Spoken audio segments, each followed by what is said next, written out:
presentasikan mengenai potensi bioenergi dari sekam padi sebagai sumber energi.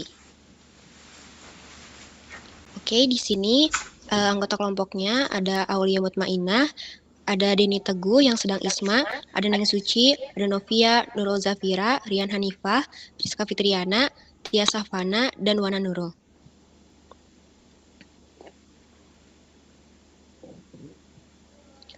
Oke, selanjutnya. Oke, di sini mungkin ada latar belakang yang melatar belakangi kenapa kami memilih sekam padi gitu untuk topik presentasi kami sebagai potensi bioenergi. Kita udah tahu sendiri gitu ya, kalau energi yang berasal dari fosil seperti minyak bumi, gas alam, dan batu bara saat ini tuh masih menjadi sumber utama gitu untuk pembangkitan energi. Namun, sumber ini akan habis gitu dalam beberapa dekade mendatang. Dampak emisi dari bahan bakar fosil seperti karbon dioksida, SO2, dan NOx memerlukan langkah pengurangan emisi gas rumah kaca sesuai dengan komitmen pemerintah dalam Paris Agreement melalui NCD. Salah satu langkah pengurangan adalah dengan meningkatkan penggunaan energi baru terbarukan. Nah, bioenergi sebagai salah satu bentuk energi terbarukan menawarkan solusi penting itu dalam mengatasi tantangan tersebut. Bioenergi yang berasal dari biomasa seperti limbah pertanian merupakan pilihan yang sangat relevan gitu bagi Indonesia, di mana kita juga udah tahu gitu kalau misalkan Indonesia terkenal sebagai negara agraris gitu dengan produksi padi yang melimpah. Sekam padi adalah residu dari proses penggilingan padi, seringkali tidak dimanfaatkan secara maksimal dan hanya dianggap sebagai bahan buangan. Padahal sekam padi memiliki potensi besar untuk diolah menjadi bioenergi yang dapat digunakan sebagai bahan bakar alternatif. Dengan potensi yang sangat besar dan teknologi yang terus berkembang, maka bioenergi dari sekam padi menjadi salah satu jalan keluar yang sangat strategis tuh dalam mendukung transformasi energi di Indonesia menuju sumber energi terbarukan yang lebih berkelanjutan. Selanjutnya, ada rumusan masalah akan disampaikan oleh rekan saya. Baik, di sini ada hal yang menjadi dasar pembahasan kami dalam presentasi ini mengenai sekam padi. Yang pertama, ada bagaimana produktivitas sekam padi di 25 kabupaten dari 5 provinsi di Indonesia sebagai sumber biomasa dapat berpotensi untuk diolah menjadi bioenergi. Yang kedua, bagaimana potensi energi listrik yang dihasilkan dari sekam padi di 25 kabupaten dari 5 provinsi di Indonesia. Yang ketiga, sejauh mana sih potensi real sekam padi sebagai sumber energi terbarukan dapat menggantikan bahan bakar fosil di Indonesia? Kemudian, apa saja karakteristik sekam padi berdasarkan analis Proxima yang meliputi moisture, volatile matter, fixed carbon, dan as, dan nilai kalor atau HHV untuk mendukung konversi sekam padi menjadi bioenergi. Dan yang terakhir, bagaimana potensi energi yang dihasilkan dari sekam padi di Indonesia. Selanjutnya,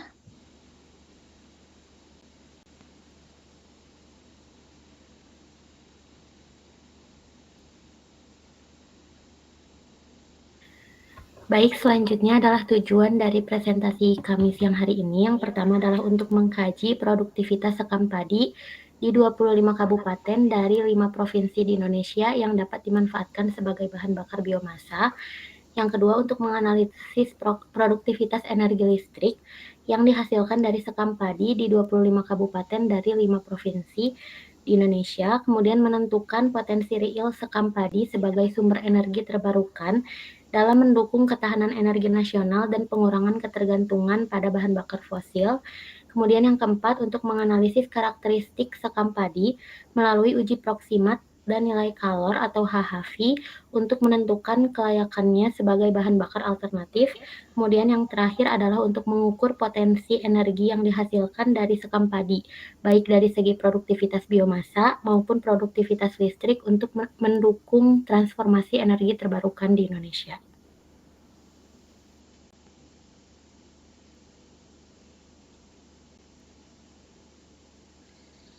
baik, kemudian ada karakteristik sekam padi. Untuk yang pertama itu ada moisture. Nah, kadar air sekam padi dengan jumlah yang banyak itu dapat mempengaruhi kualitas kualitasnya sebagai sumber bahan bakar dan juga dapat menurunkan nilai kalor, di mana energi yang seharusnya digunakan untuk menggantikan panas malah digunakan untuk menguapkan uap air. Maka dari itu, bahan bakar kering lebih disukai untuk pembakaran karena dinilai lebih efisien. Kadar air di dalam sekam padi itu harus diatur optimal agar pembakarannya lebih efisien. Maka perlu dilakukan treatment terlebih dahulu dengan melakukan pengeringan dan juga pencacahan. Kemudian, sedangkan sejumlah uap air dalam bahan bakar bermanfaat untuk gasifikasi. Gasifikasi itu mengubah bahan bakar padat menjadi gas yang dapat terbakar. Nah, kemudian di sini ada tabel. Itu merupakan jenis-jenis sekam padi dan di sampingnya itu ada moisture dari masing-masing jenis sekam padi tersebut. Dan rentang moisture dari sekam padi tersebut ada di rentang 8 hingga 10. Boleh dilanjut.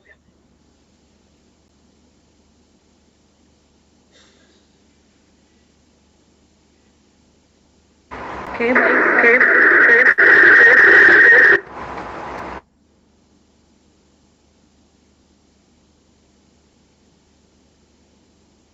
Oke, baik, selanjutnya.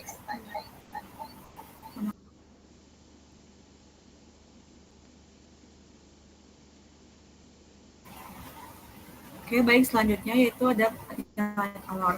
Jadi nilai kalor adalah properti termal yang penting untuk memodelkan sistem konversi termokimia. Nah, biasanya dinyatakan sebagai nilai kalor yang lebih tinggi atau HHV atau juga high heating value, dan nilai kalor yang lebih rendah atau LHV yang dapat dilepaskan dari pembakaran bahan bakar, yaitu kandungan air baik di dalam bahan bakar maupun yang dihasilkan selama pembakaran keluar dengan aliran yang stabil dalam keadaan terkondensasi.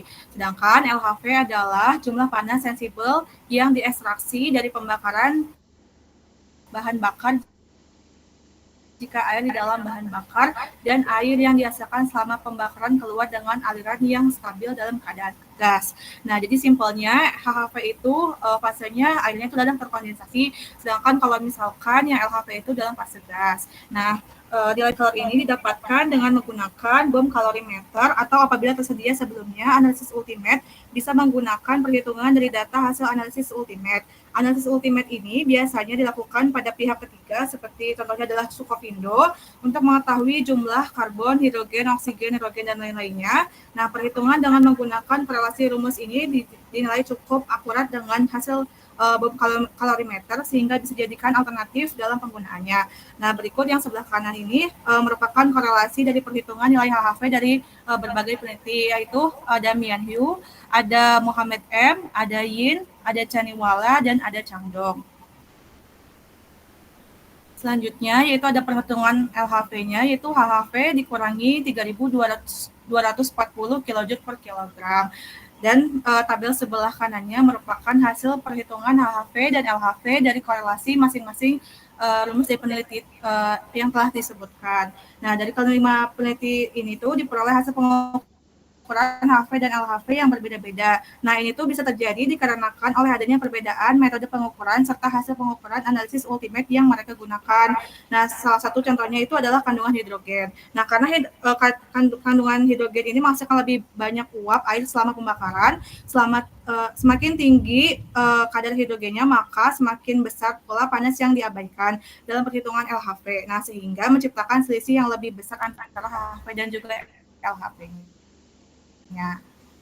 Baik, selanjutnya yaitu ada analisis proximity yang akan dijelaskan oleh teman saya.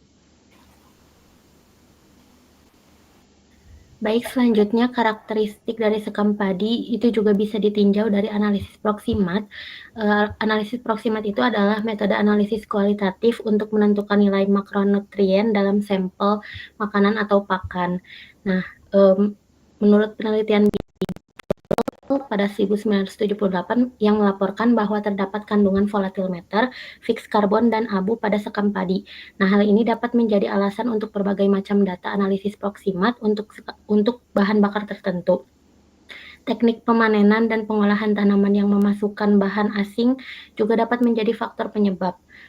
Kemudian kandungan volatil dari bahan bakar adalah penting karena hal ini mencirikan kontaminasi yang diharapkan dari gas produk dengan uap yang dapat dikondensasi dalam sistem konversi termokimia. Bahan yang mudah menguap menjadi produk gas dalam nyala api, tetapi karbon yang terbakar secara perlahan dan tanpa nyala api.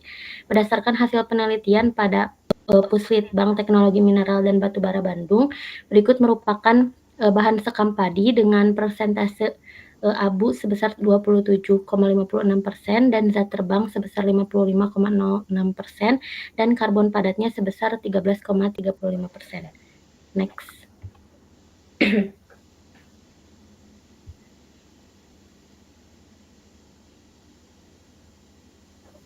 Selanjutnya, semakin banyak kandungan volatil meter pada suatu bahan bakar padat, maka akan semakin mudah bahan bakar padat tersebut untuk terbakar dan menyala. Nah, sekam padi sebagaimana bahan bakar biomasa lainnya memiliki kandungan volatil meter. Nah, namun kandungannya itu relatif tinggi sebesar 55% dibandingkan dengan batu bara lignit dan bitumen yang hanya memiliki kandungan 25-40%. Karena kandungan volatil yang tinggi, sekam padi lebih mudah terdevolatilisasi dibandingkan dengan batu bara, lignit, dan bituminus, sehingga menghasilkan residu karbon tetap yang jauh lebih sedikit. Hal ini menjadikan sekam padi sebagai bahan bakar yang berpotensi berguna untuk pirolisis dan gasifikasi. Lebih sedikit panas yang dibutuhkan untuk reaksi karena kandungan volatilnya yang tinggi, yang memungkinkan untuk menggasifikasi residu tanaman pada suhu yang lebih rendah. Kandungan abu sekam padi juga cukup tinggi, yaitu lebih dari 25% dibandingkan dengan kayu yang memiliki kandungan 1-2% saja dan jerami yang memiliki kandungan 3-5% saja. Oleh karena itu, pembuangan abu secara terus-menerus selama gasifikasi sangat penting ketika sekam padi digunakan sebagai bahan bakar. Next.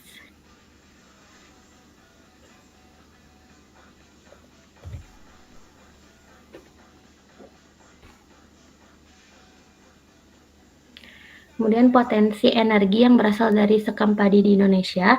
Pemanfaatan sekam padi sebagai bahan bakar untuk menghasilkan listrik beserta dengan teknologi, beberapa hasil penelitian terkait dengan pemanfaatan sekam padi sebagai energi terbarukan, teknologi konversi biomasa, serta potensi energi yang dapat dihasilkan dijadikan referensi oleh peneliti. Berdasarkan jenis biomasa, sekam padi mempunyai potensi energi 30% dari total biomasa di Indonesia.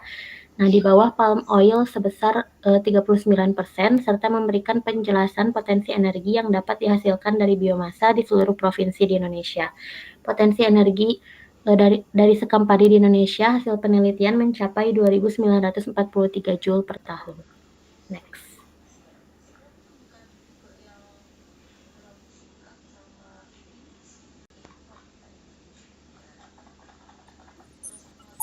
Boleh di next.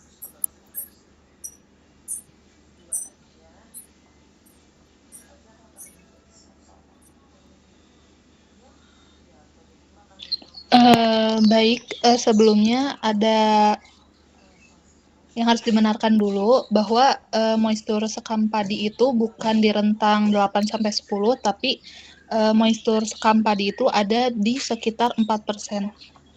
Cukup. Boleh selanjutnya.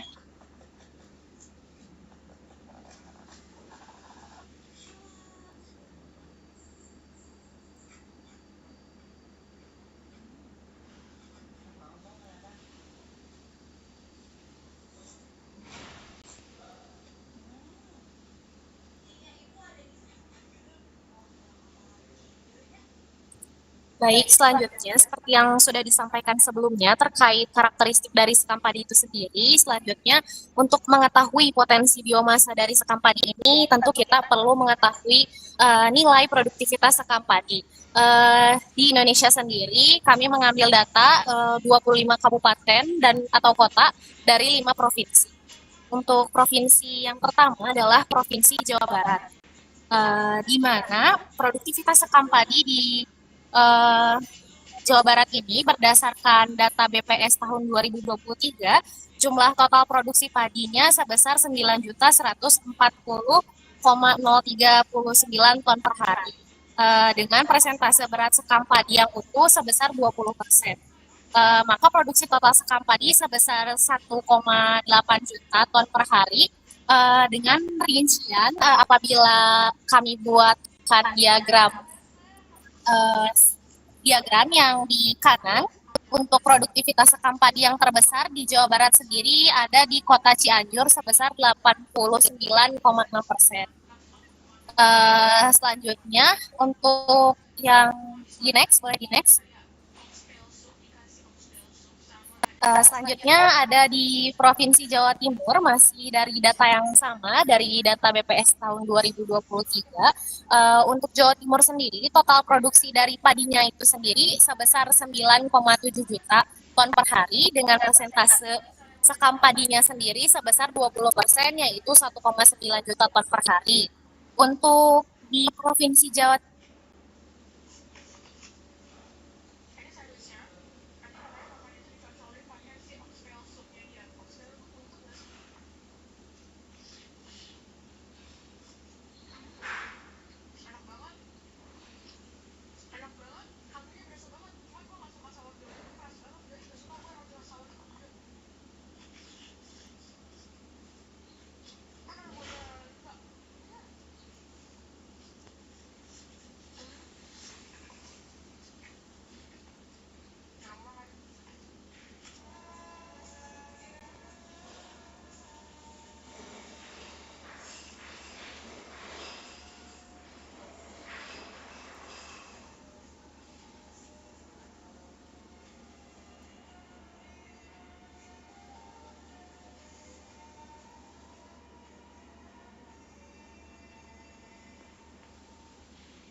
tes apakah suaranya sudah terdengar?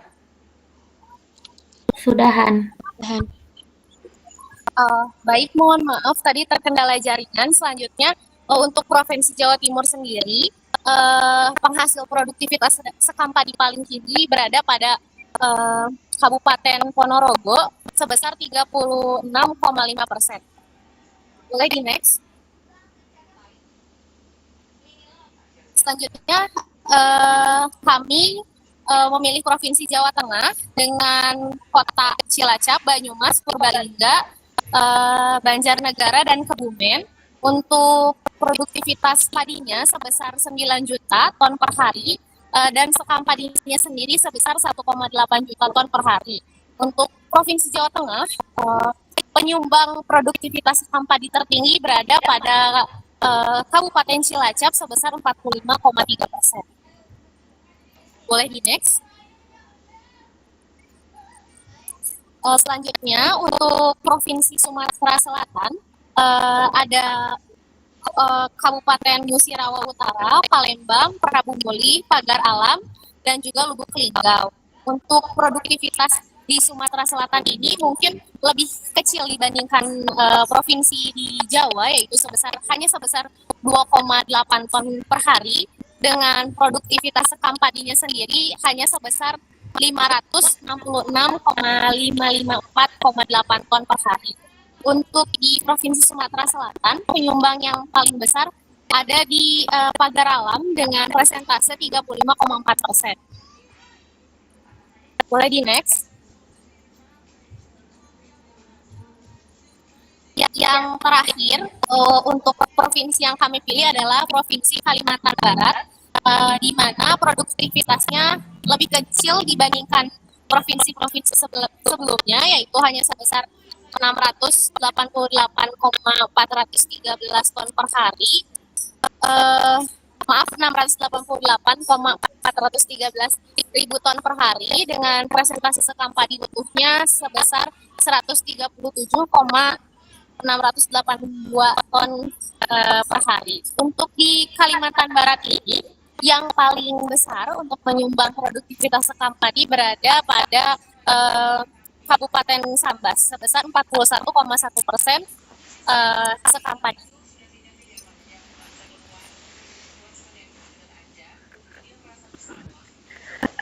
Selanjutnya ada produktivitas energi Sekampadi untuk 25 kabupaten dari 5 provinsi.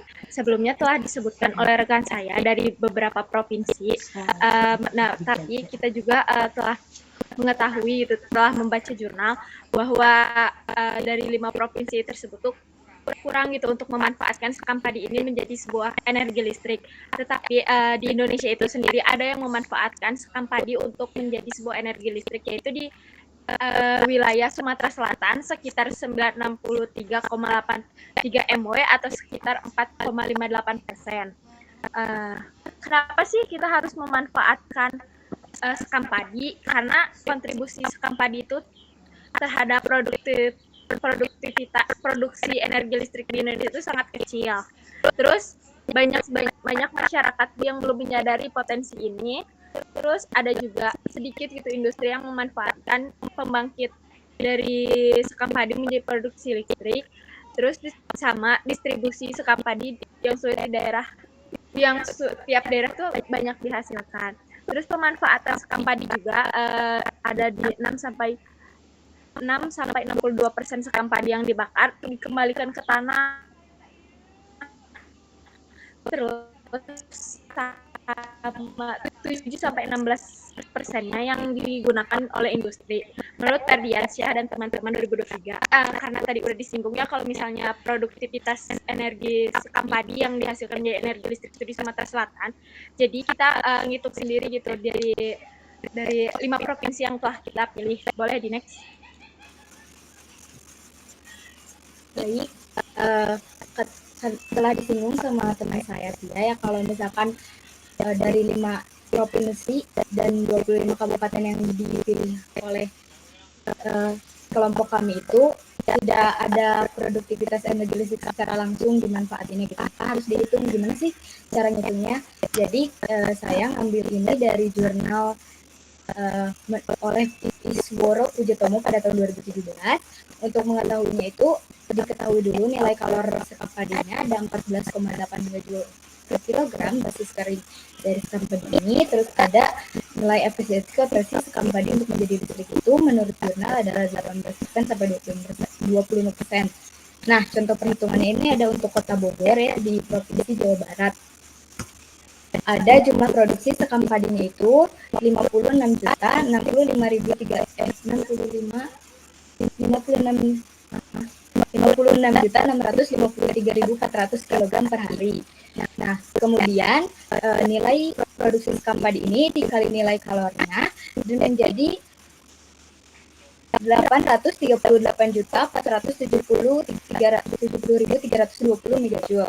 Maka potensi energi listrik maksimum yang dapat dihasilkannya itu adalah sebesar 232.908,6. Nah, berdasarkan literatur kan efisiensi konversinya itu adalah 18% sampai 25%, sehingga untuk energi listrik yang bisa dihasilkan maksimumnya itu adalah untuk 18% sebesar 41.923,5 megawatt per hour dan untuk 25% adalah 58.227,1 megawatt per hour.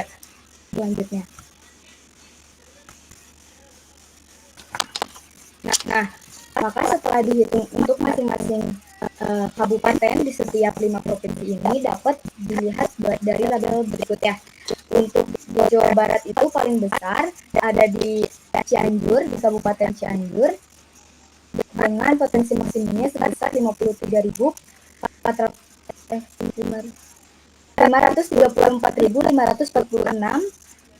megawatt per hour dan untuk efisiensinya 18% di 96.000 yang telah disebutkan tadi.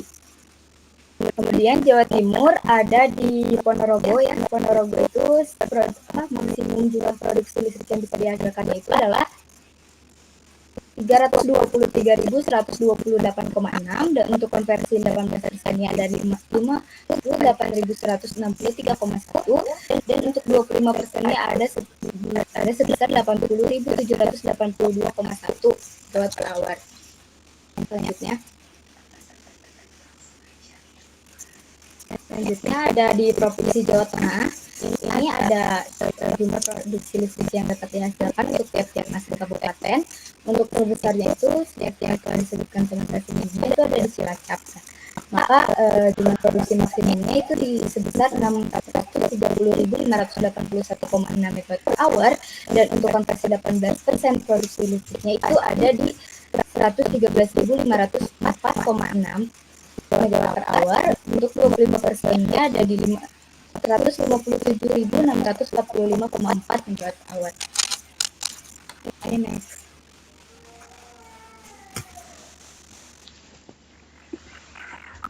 Boleh di next. Nah, selanjutnya ada di Sumatera Selatan.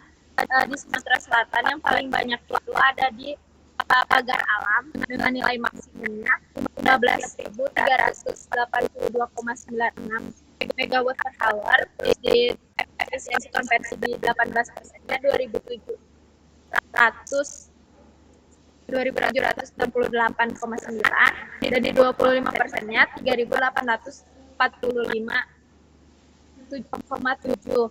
Terus kalau misalnya yang di Kalimantan Barat, yang paling besarnya itu ada di Sabas dengan maksimumnya itu 14.901 MW per hour, terus di efisiensi konversi di 18%-nya 2.536,2,1, dan di konversi 25% itu 3.522,5,2 MW per hour. Boleh di next.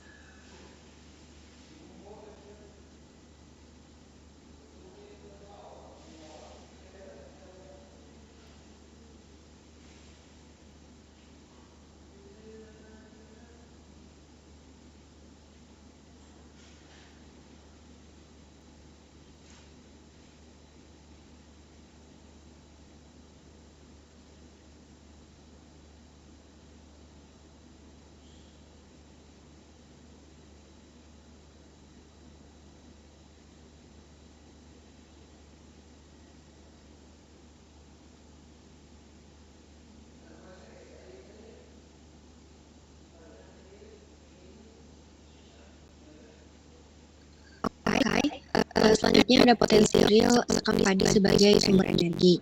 Nah, di sini kan tadi udah disebutin dari teman-teman sebelumnya, ada potensi dari 5 provinsi yaitu Jawa Barat, Jawa Timur, Jawa Tengah, Sumsel, dan Kalbar.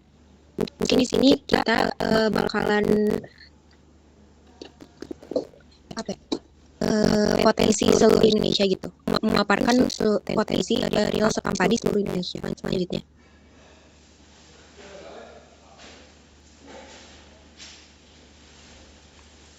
Berdasarkan Badan Pusat Statistik atau BPS sepanjang 2023, volume produksi padi Indonesia mencapai 53,98 juta ton gabah kering atau GKG. Pencapaian tersebut turun gitu 1,4% dibanding tahun 2022 year on year.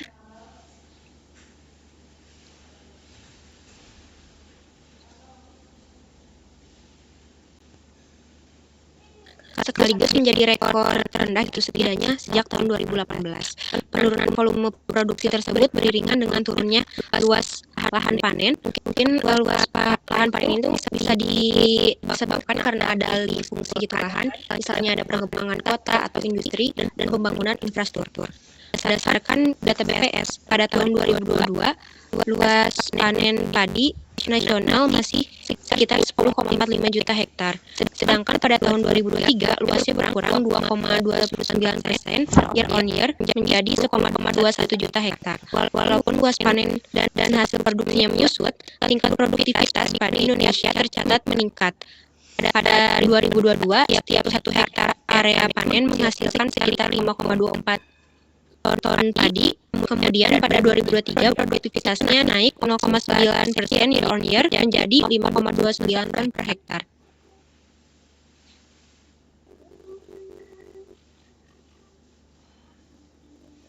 Oke, banyak saya.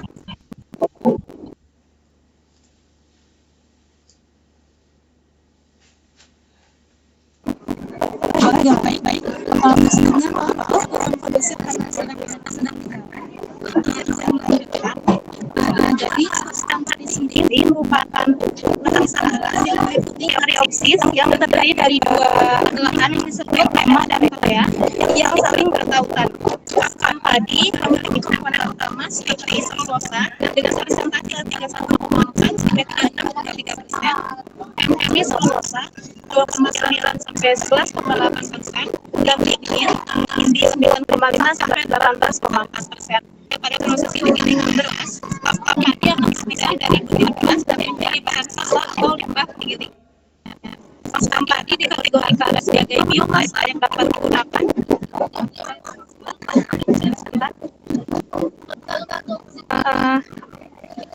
biomasa yang dapat digunakan untuk kebutuhan seperti bahan baku industri, bagian-bagian kebutuhan seperti bahan baku industri, pakan ternak, dan sebagai sumber energi atau bahan bakar. Pakan padi merupakan salah satu sumber energi biomasa yang dipandang penting untuk menanggulangi krisis energi. Potensi pakan padi di Indonesia meluas ke setiap provinsi, tetapi belum dimanfaatkan secara optimal untuk menghasilkan energi listrik. Boleh dilanjut?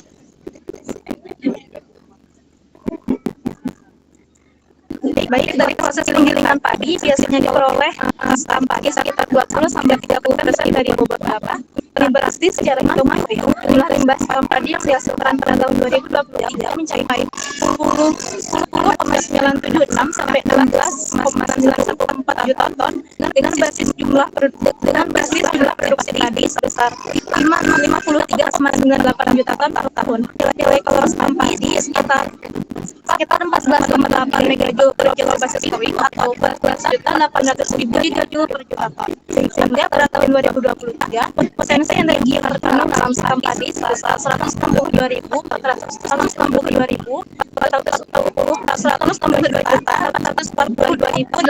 sampai 250 kata, 372.200 gigajoule atau 45.120 sampai 45.123.556 sampai 69.547 megawatt hour atau sekitar 4,11 kilowatt hour per kilogram pakan padi.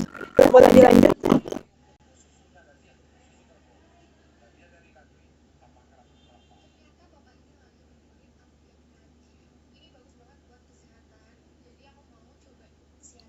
Selanjutnya akan dibahas oleh selanjutnya akan dibahas kesimpulan oleh saya.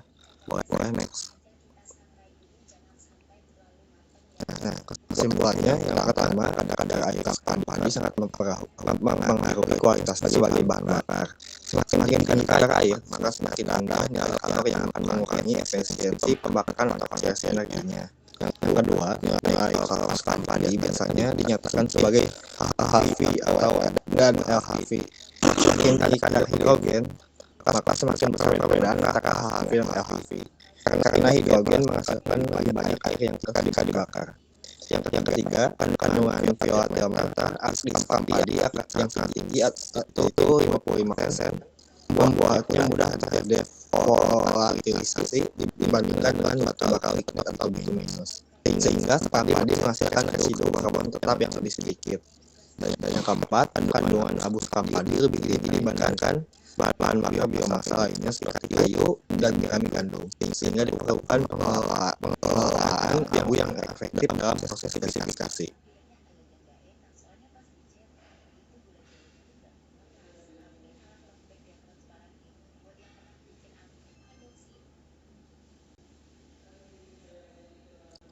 Lalu produksi pakan padi di Indonesia pada tahun 2023 diperkirakan mencapai 10.796 juta ton dengan persentase sekam sebesar 20% dari total produksi padi yang menunjukkan potensi besar sebagai sumber energi.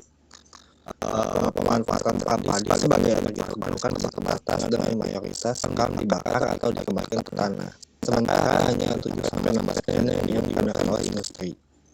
Ketika potensi energi dari pakan padi di Indonesia diperkirakan mencapai 209.943 joule per tahun.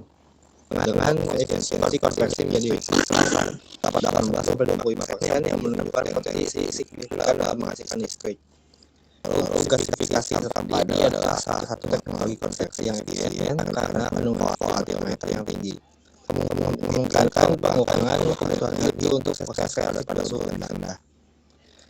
Pemanfaatan optimal sekam padi sebagai sumber energi dapat berkontribusi pada diversifikasi energi di Indonesia, terutama dalam pemenuhan kebutuhan listrik berbasis bioenergi yang dapat mengurangi ketergantungan pada bahan bakar fosil. Next. Berikut daftar angka yang kami gunakan.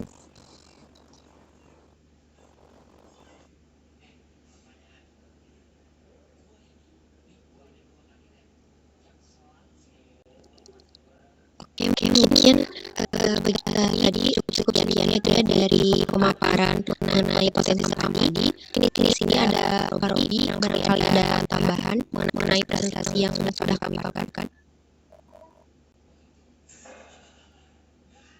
Oke ya. Sudah cukup lengkap paparan yang disampaikan.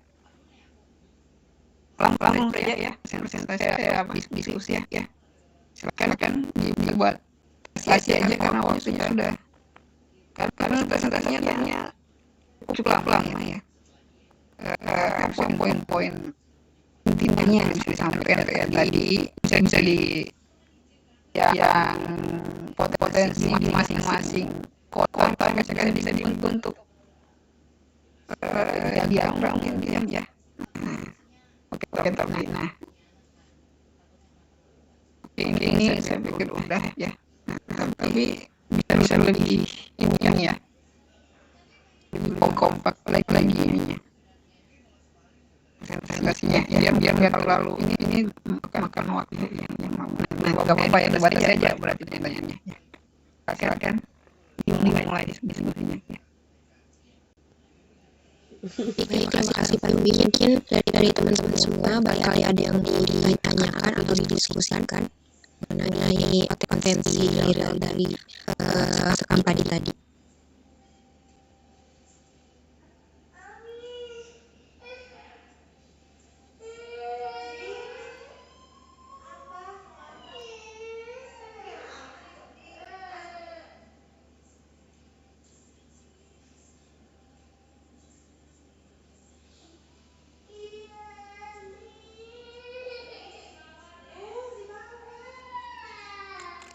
Gimana? Nggak ada yang mau tanya. Assalamualaikum, Pak izin bertanya Pak.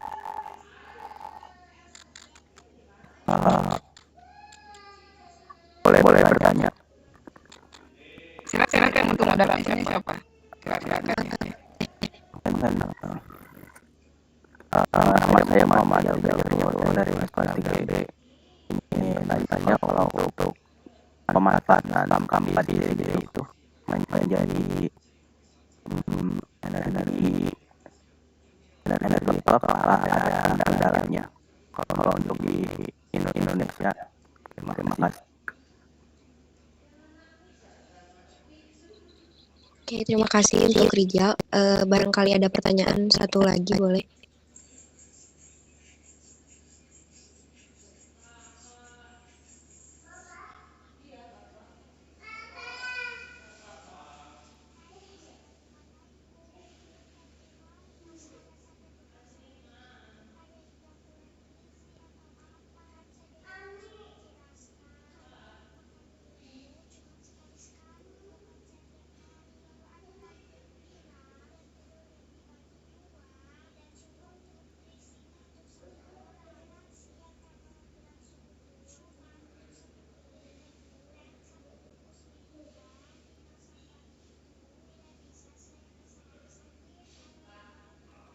Oke, mungkin satu pertanyaan ya. Boleh dijawab oleh rekan saya sebentar.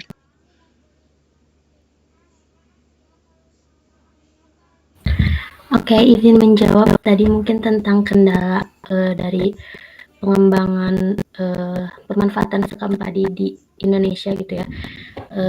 Mungkin nanti bisa dilengkapi juga sama teman-teman yang lain. Mungkin kalau dari aku, yang pertama mungkin ada biaya investasi ya, meskipun pengumpulan dari transportasi sekam padi itu relatif rendah, tapi karena konsentrasi di pabrik penggilingan padi itu masih ada tantangan di investasi awal untuk teknologi konversi energi gitu seperti gasifikasi dan pembakaran.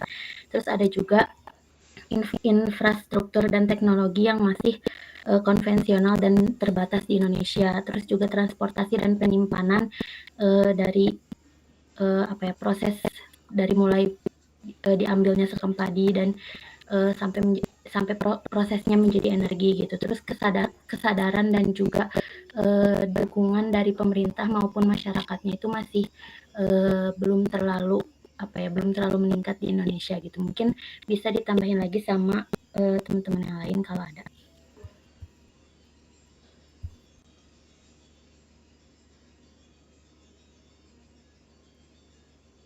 Mungkin di sini aku menambahin mengenai tadi ya, kendala apa saja. Mungkin ada juga ada persaingan penggunaan gitu, di mana sekam padi ini juga digunakan untuk pakan ternak gitu, sehingga terjadi persaingan dalam pemanfaatannya. Lalu ada juga gitu, sekam padi ini tuh digunakan sebagai bahan baku industri, yaitu seperti pembuatan kertas dan produk lainnya.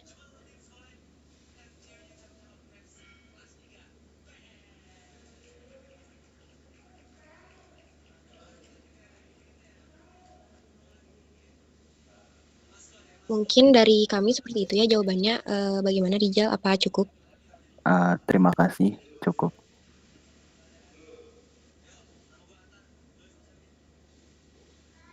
Baik, mungkin dari tadi udah presentasi dan diskusi juga teman-teman.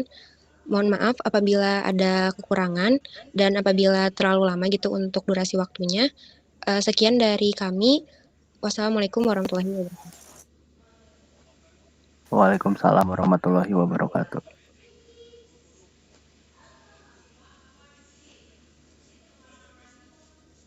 Oke, gimana jawabannya? Yang bertanya gimana? Sudah cukup jelas? Udah dua Cukup jelas, yang... Pak. Oke, silakan. Udah semua pertanyaannya ya? Sudah Pak, dari satu penanya. Oke, ya. Berarti dilanjutkan yang berikutnya.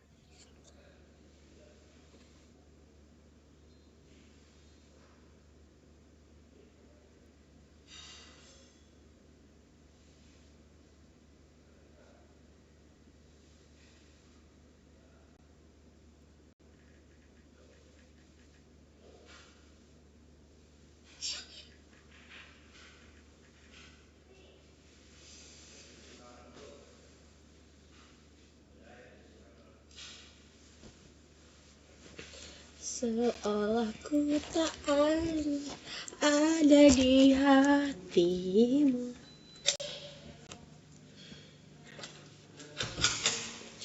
Akankah ku menyatakan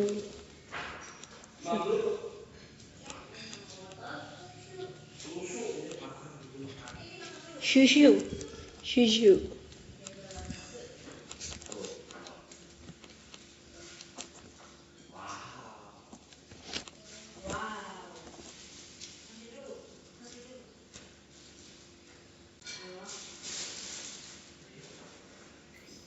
Assalamualaikum warahmatullahi wabarakatuh. Selamat siang teman-teman dan Bapak sekalian. Jadi di siang hari bolong ini, kelompok kami ingin mempresentasikan terkait potensi biomasa sebagai sumber energi, di mana biomasa yang akan kami sampaikan berupa rumput laut.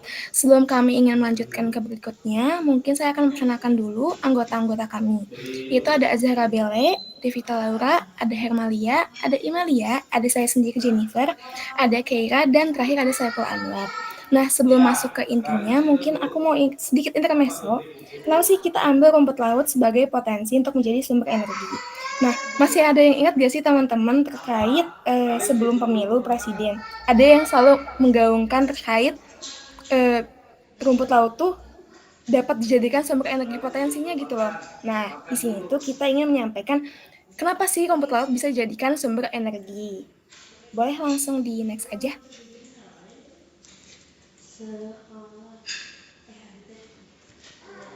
Baik teman-teman, sekarang kita ke pendahuluan dulu. Kita akan membahas kenapa sih kita memilih rumput laut sebagai energi alternatif gitu. Seperti yang kita ketahui yaitu saat ini bahwa krisis energi global itu telah menjadi tantangan serius bukan hanya bagi kita tapi dunia saat ini. Nah, mengapa hal ini terjadi? Karena penggunaan bahan bakar fosil tersebut tuh menyebabkan efek yang buruk seperti efek gas rumah kaca dan juga keberadaannya yang semakin menipis.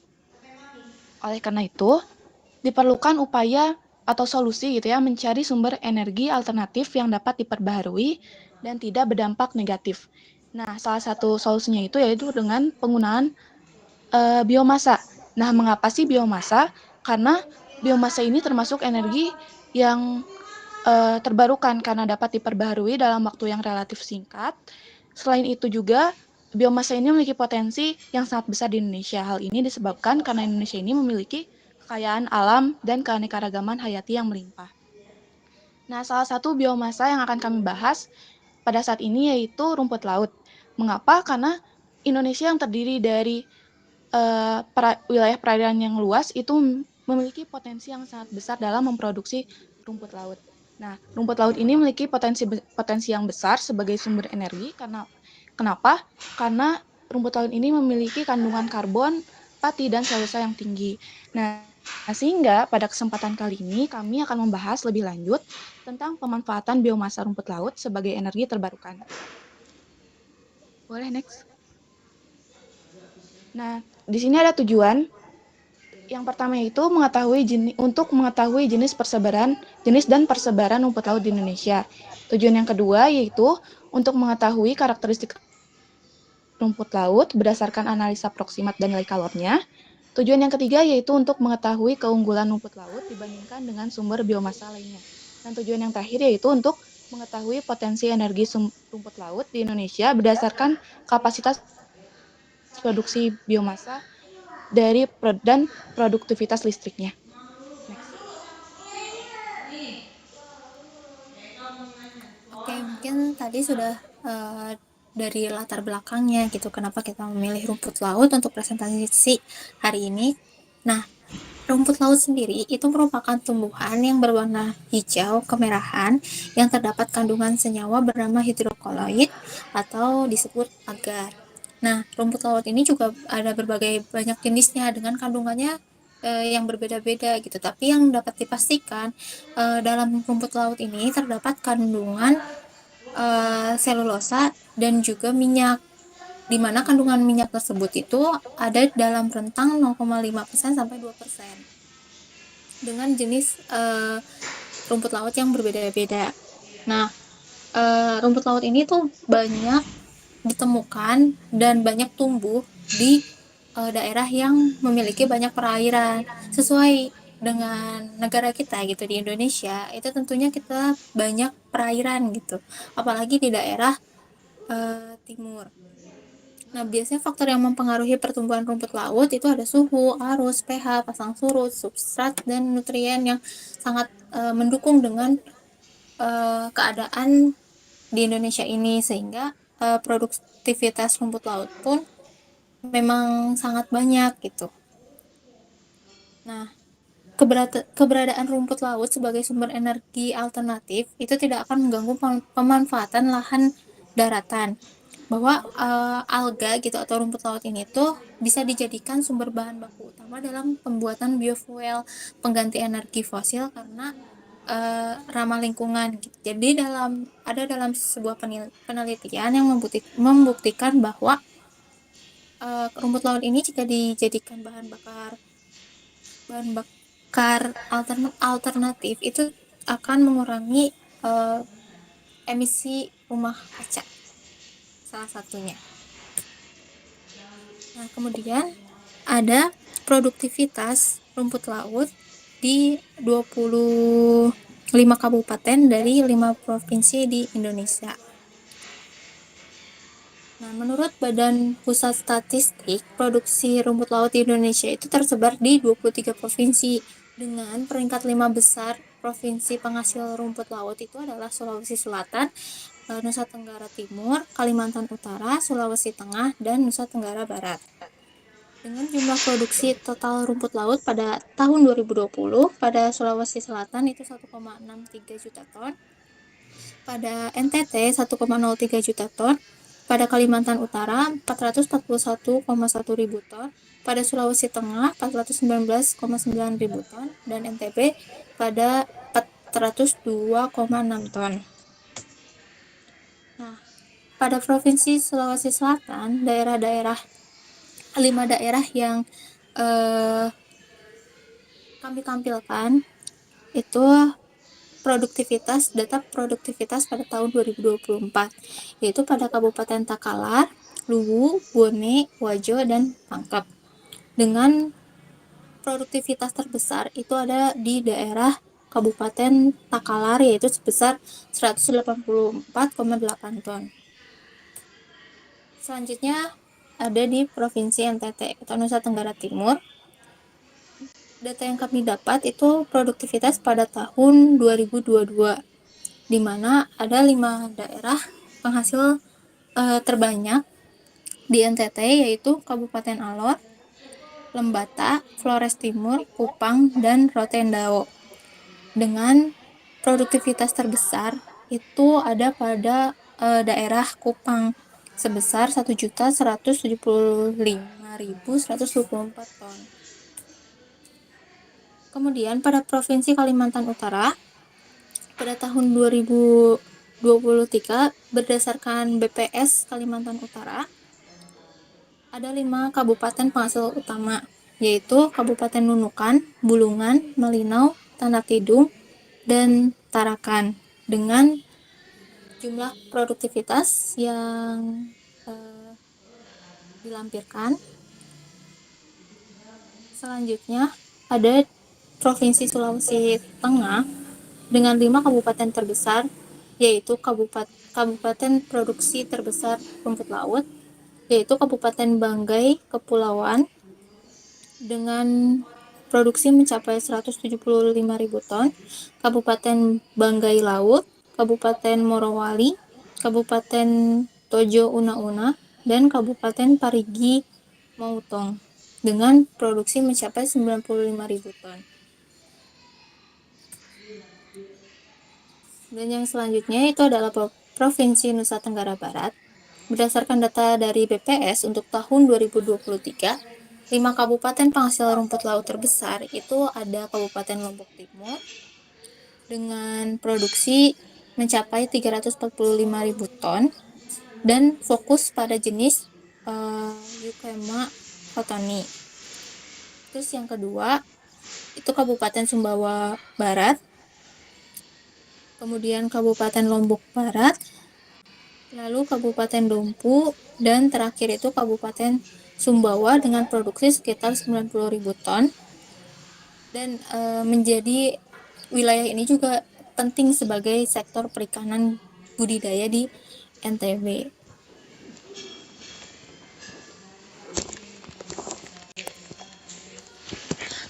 Selanjutnya yaitu jenis-jenis rumput laut. Secara umum itu dibagi menjadi 3 klasifikasi berdasarkan dominasi pigmen di dalamnya. Yang pertama itu rumput laut hijau. Rumput laut hijau ini memiliki kandungan minyak dan substrat tertinggi sehingga dapat digunakan sebagai sumber energi biodiesel alternatif, dan rumput laut hijau juga memiliki kandungan karbohidrat yang tinggi seperti pati dan selulosa sehingga membuatnya ideal untuk diolah menjadi bioetanol. Yang kedua yaitu rumput laut merah.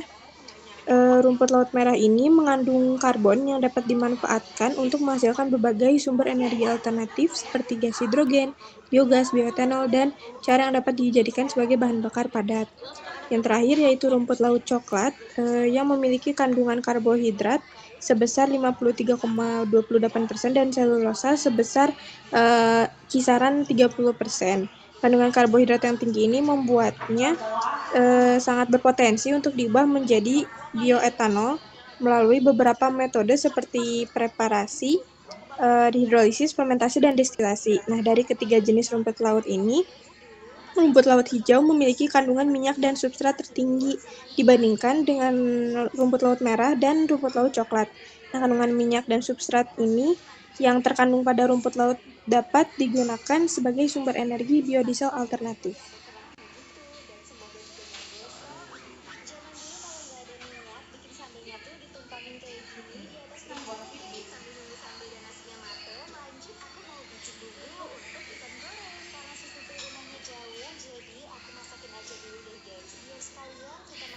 Selanjutnya ada karakteristik rumput laut berdasarkan analisa proksimat dan nilai kalornya. Boleh di next?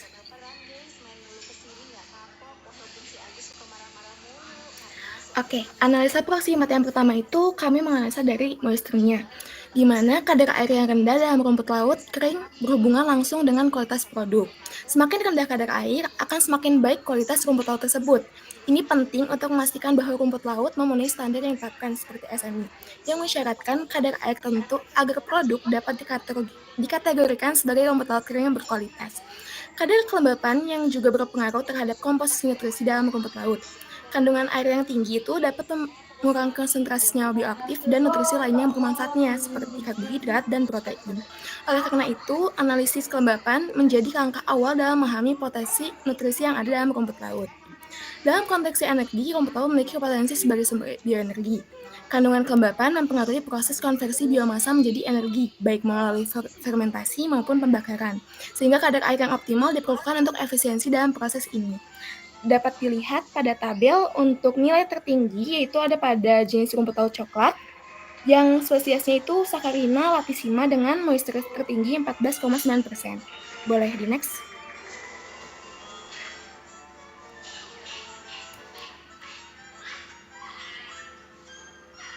Boleh. Oke. Selanjutnya ada volatilometer. Analisis kandungan volatil yang terdiri dari senyawa-senyawa yang mudah menguap penting untuk mengetahui komposisi dan karakteristik rumput laut sebagai bahan baku energi. Senyawa volatil seperti air dan bahan-bahan lain yang mudah menguap akan mempengaruhi efisiensi dan proses konversi menjadi energi.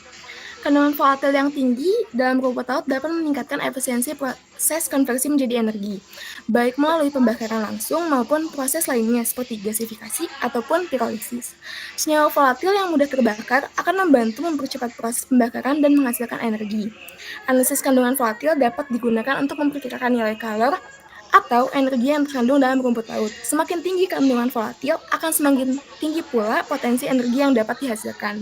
Dengan mengetahui kandungan volatil, proses konversi energi dari rumput laut dapat dioptimalkan. Misalnya nih, suhu dan waktu pengeringan dapat disesuaikan untuk mengurangi kadar air dan meningkatkan kandungan volatil yang berguna untuk pembakaran. Dapat dilihat pada tabel, nilai tertinggi volatil itu ada pada jenis rumput laut merah dengan spesies Porphyra purpurea dengan persentase 61,8%. Boleh di next. Selanjutnya ada analisa proksimat dari fix karbonnya, di mana kandungan fix karbon atau karbon tetap dalam rumput laut merupakan indikator penting dari potensi energi yang dapat dihasilkan. Fix karbon itu merupakan bagian dari biomasa yang tidak mudah menguap dan berkontribusi langsung pada nilai kalor saat dibakar.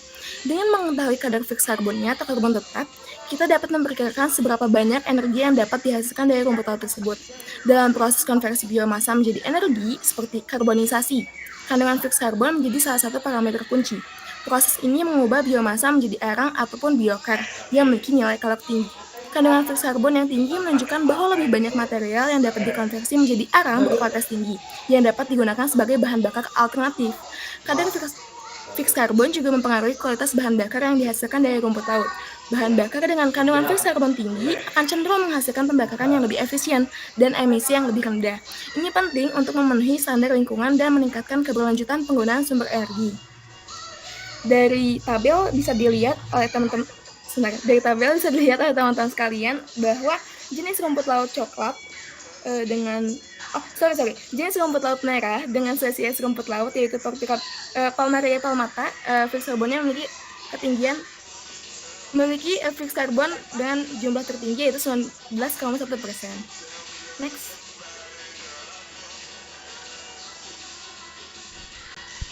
Kemudian ada analisa proximal kadar abu. Kadar abu ini menunjukkan residu mineral yang tersisa setelah biomasa dibakar. Semakin rendah kadar abu, maka semakin baik kualitas biomasa sebagai bahan bakar.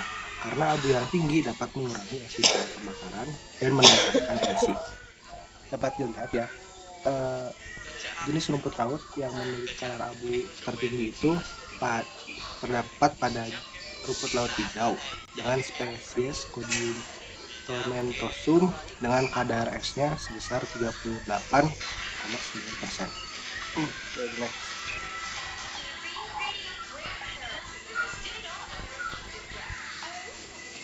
Next. Kemudian ada kadar nilai kalor. Untuk semua bahan bakar tersusun dari atas molekul-molekul hidrokarbon dengan konfigurasi yang berbeda-beda. Ikatan antar hidrokarbon ataupun non-hidrokarbon dari suatu bahan bakar tersebut menyimpan energi. Energi dalam ikatan dalam atom inilah yang biasa disebut dengan energi kimia. Jika ikatan antara atom tersebut lepas atau putus, maka energi yang tersimpan di dalamnya akan terlepas juga dalam bentuk panas. Jumlah energi panas yang terlepas untuk tiap satu satuan massa bahan bakar inilah yang biasa dikenal sebagai nilai kalor atau biasanya dikenal sebagai heat heating value. Dapat dilihat nilai yang rumput laut dengan memiliki nilai yang paling besar atau nilai heating value yang lebih besar ini terdapat pada jenis rumput laut coklat dengan spesies Saccharinina latissima yang memiliki nilai KHP sebesar 19,08 megajoule per kilogram.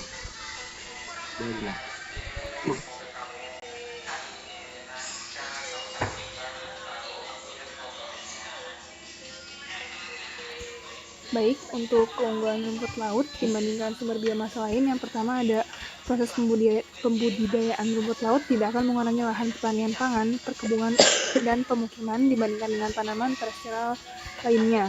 Hal ini dikarenakan luas lautan di wilayah Indonesia sekitar 2/3 dan rumput laut tidak membutuhkan lahan subur untuk tumbuh. Hal ini berbeda dengan sumber biomasa seperti jagung dan tebu yang dapat memicu konflik penggunaan lahan antara kebutuhan pangan dan energi. Selanjutnya yaitu ada laju pertumbuhan rumput laut lebih cepat sekitar 42-45 hari untuk alga agar dapat dipanen dalam waktu singkat dan berkelanjutan. Menurut Kasmiati, dalam seminar nasional itu bahwa rumput laut memiliki produktivitas yang tinggi sekitar 26 ton berat kering per hektar are dibandingkan dengan 2,3 ton soya dan 5,1 ton jagung. Keunggulan lainnya yaitu kandungan karbohidrat atau polisakarida yang tinggi dan tidak mengandung lignin. Menurut penelitian Bria dan Co. pada tahun 2023, salah satunya yaitu Sargassum SP memiliki kandungan karbohidrat sebesar 53,28% dan kandungan selulosa sebesar 23,97 sampai 35,22%. Selain itu, rumput laut dapat menghasilkan 200 liter bioetanol, berarti dari setiap hektar diperoleh 7.200 sampai 9.600 liter per tahun. Hal ini lebih besar dibandingkan dengan bioetanol yang dihasilkan dari sorghum manis sebesar 2.500 sampai 7.000 liter per hektar dan jagung sebesar 3.100 sampai 4.000 liter per hektar. Lalu selanjutnya dapat menurunkan emisi gas rumah kaca 35% hingga 65%. Yang terakhir, tahan terhadap panas dan tidak mudah terbiodegradasi.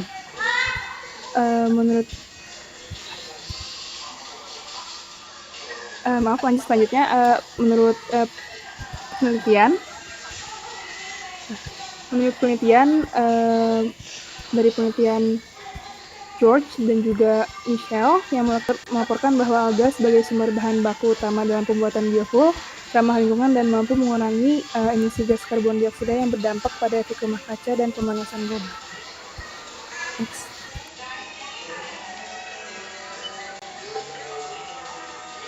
Baik, selanjutnya ada potensi energi rumput laut di Indonesia. Sebagai negara kepulauan dengan panjang garis pantai 81.000 km, Indonesia mempunyai potensi besar sebagai penghasil rumput laut.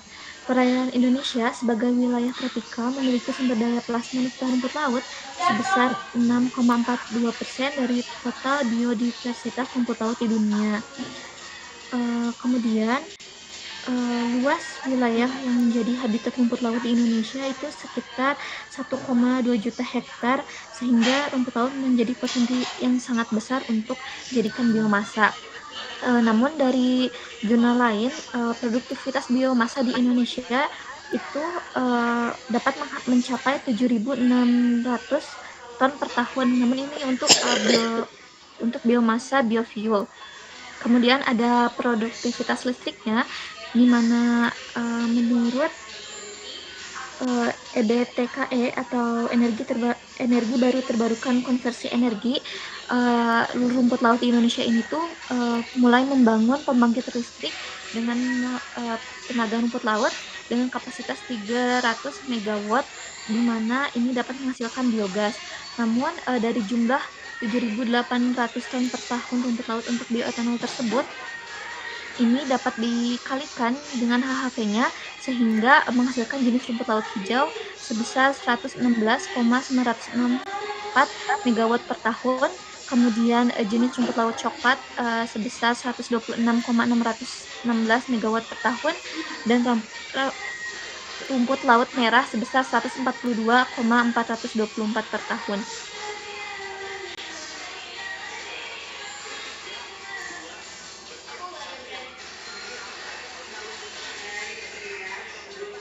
Baik, kesimpulannya dari apa yang sudah kami paparkan tadi, yang pertama, rumput laut yang ada di Indonesia itu ada 3 jenis, yaitu rumput laut yang berwarna hijau, merah, dan coklat.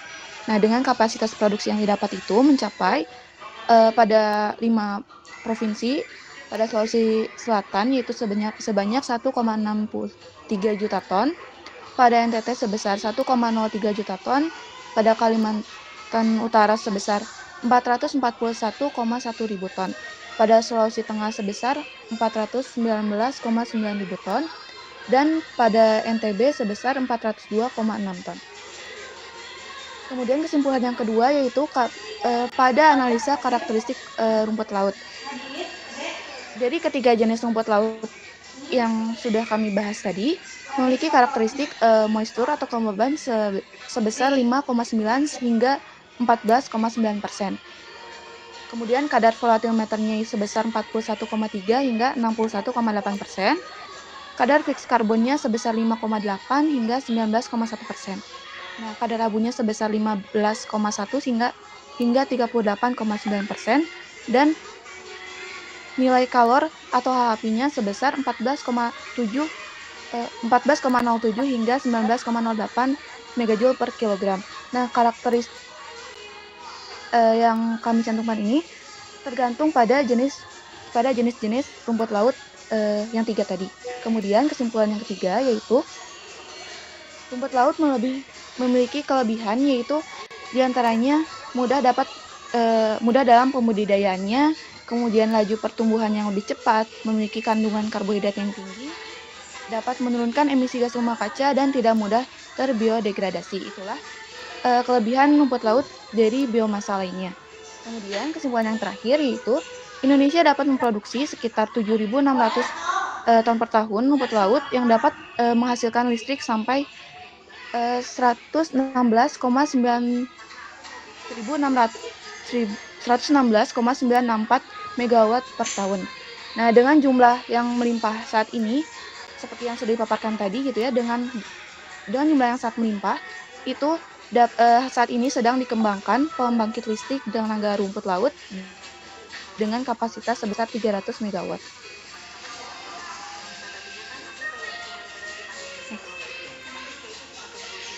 Nah, ini adalah daftar pustaka yang kami gunakan. Next.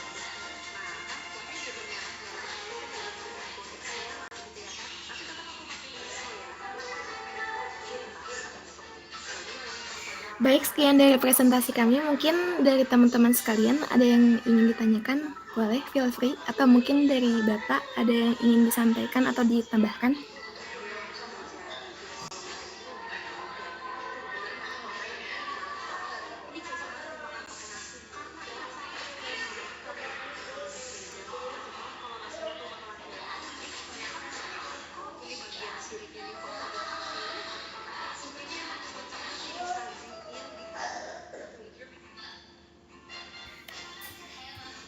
Mohon maaf Pak, kalau misalnya nggak ada yang bertanya, langsung ditutup aja kah?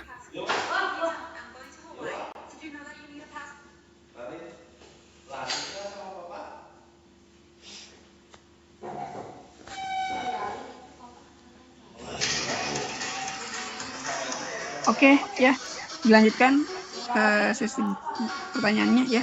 Saya pikir sudah cukup jelas ya, sudah memuat potensinya di Indonesia, bagaimana rumput laut, kemudian berapa besar energi listrik yang bisa dihasilkan ya. Ya tinggal diskusi aja langsung ya. Tadi sudah ada pertanyaan kah? Belum. Oke, silakan. Oke, dari teman-teman. Oke, boleh dari Nurul Zafira. Oke, selamat siang teman-teman dan Bapak. Saya Zafira dari 3A TKI. Izin bertanya, sebenarnya ini juga mau berdiskusi aja, Mbak, karena tadi penjelasan teman-teman udah cukup lengkap, cuman kayak mau make sure lagi gitu ya. Nah, tadi kan udah dijelasin jenis-jenis rumput laut yang memiliki potensi bioenergi itu ada yang rumput laut hijau, merah, sama coklat misalnya. Terus juga udah dijelaskan berdasarkan karakteristiknya yang telah disebutkan bagaimana bisa jadi berpotensi untuk bioenergi. Nah, aku ingin tahu juga kalau berdasarkan produktivitasnya jenis rumput laut mana yang produktivitasnya paling tinggi di Indonesia gitu untuk pemanfaatan bioenergi. Gitu aja teman-teman, makasih.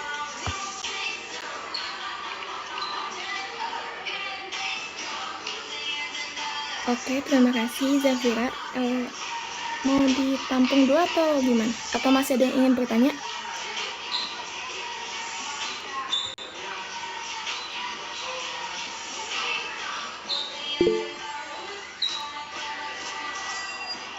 Oke, dari Mafia boleh dipersilahkan.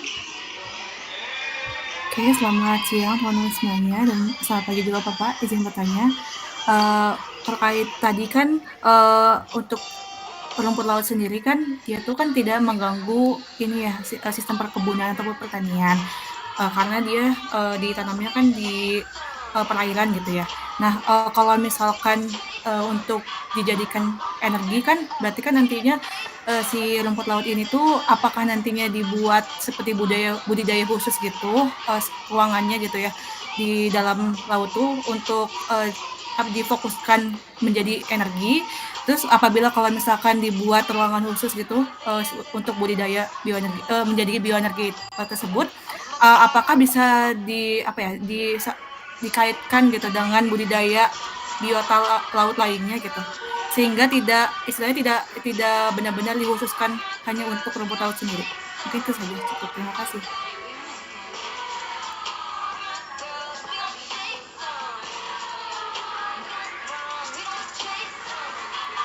Baik, terima kasih Navia. Mungkin boleh langsung dijawab aja. Iya, silakan jawab aja.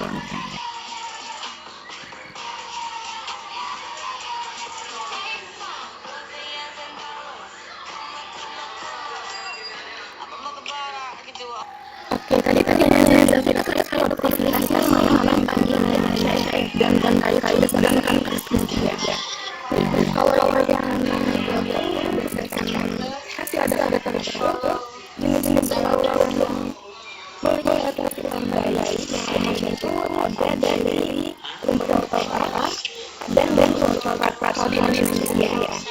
Kenapa? Soalnya kalau misalnya daerah benar-benar ada di selatan, Tengah, itu Tenggara Timur dan kelompok-kelompoknya itu yang ada di Tenggara Barat.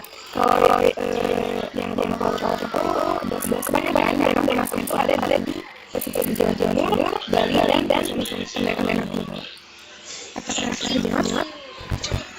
Oke, cukup dari jawaban dari teman-teman. Oke, yang bertanya dua.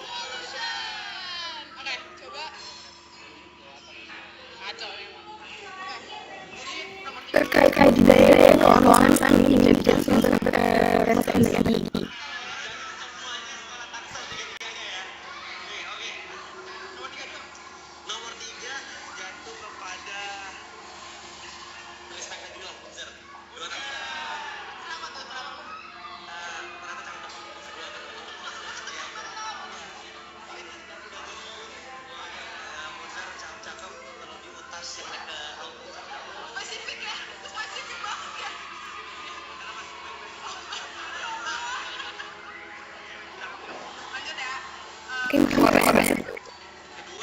maaf bisa ditanya.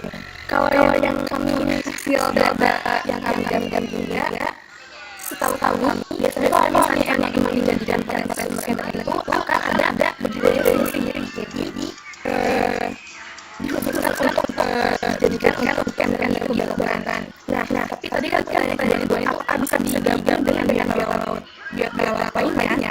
So, kalau ada yang namanya polikultur, jadi di mana budidaya laut itu bisa digabungkan dengan laut lainnya dalam polikultur ini sistem budaya yang menggabungkan beberapa spesies untuk meningkatkan produktivitas dan menjaga keseimbangan dengan ekosistem laut. Jadi, apakah terjawab? Tanya lagi enggak? Kalau di Indonesia udah ada belum yang menggunakan tadi polikultur tadi?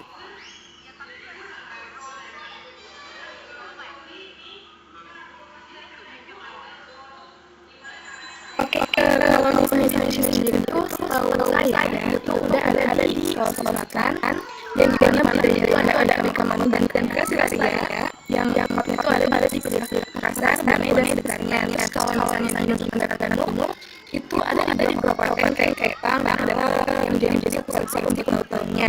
Terus kalau misalnya di NTB ada di kabupaten seperti Lampung Timur dan Lampung Tengah yang ada budaya daerah yang cukup banyak.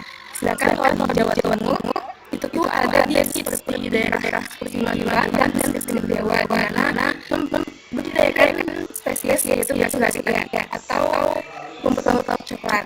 Terus ada juga dari Sulawesi Tengah dan Kalimantan Utara yang biasanya untuk membudidayakan rumput laut jenis emak-emak. Apakah terjawab? Baik, cukup terjawab. Terima kasih. Oke, mungkin ada pertanyaan ini teman-teman yang masih bingung, boleh banget.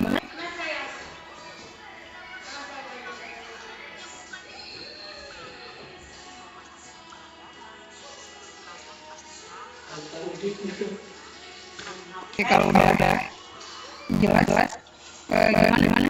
Udah ada pertanyaan? Kalau udah nggak ada bisa ditutup saja jadinya karena harus pikir-pikir cukup ya. Baik, terima kasih teman-teman atas perhatiannya. Mohon maaf banget kalau misalnya ada yang untuk jawab, boleh langsung aja atau kita tanya ini boleh banget. Dan kalau misalnya ada penggunaan yang salah, mohon maaf. Sekian dari kami. Terima kasih. Ya, jadi ada semua kelompok ya. Kelompoknya hari ini juga bagus-bagus yang bisa ditimbangkan terkait masing-masing biomasa itu seperti apa potensi yang bisa dimanfaatkan untuk keperluan budaya Indonesia. Jadi sejarah kita harus paham ya untuk materi dan seperti apa ya yang perlu kalian pahami ya dan menunjukkan mengenai biomasa banyak ya. Jadi banyak biomasa yang punya potensi yang cukup besar kalau di Indonesia jadi untuk penggunaan sebagai energi ya. Oke, mungkin itu nanti ujiannya tetap ada nanti kalau mungkin nanti ujiannya ini aja nanti mungkin kalian scan lembar jawabannya seperti itu ya. Jadi lembar jawabannya di scan dan dikirimkan ke Google Drive ya oleh masing-masing oleh PJ-nya ya seperti itu. Buat Google Drive khusus lembar ujian yang seperti itu ya. Untuk ujian ya. Oke. Saya pikir itu sudah jelas. Terima kasih semuanya sudah bisa berkontribusi dalam diskusinya ya. Itu bukan untuk hari ini. Terima kasih. Assalamualaikum warahmatullahi wabarakatuh. Selamat siang. Waalaikumsalam. Selamat siang, Pak.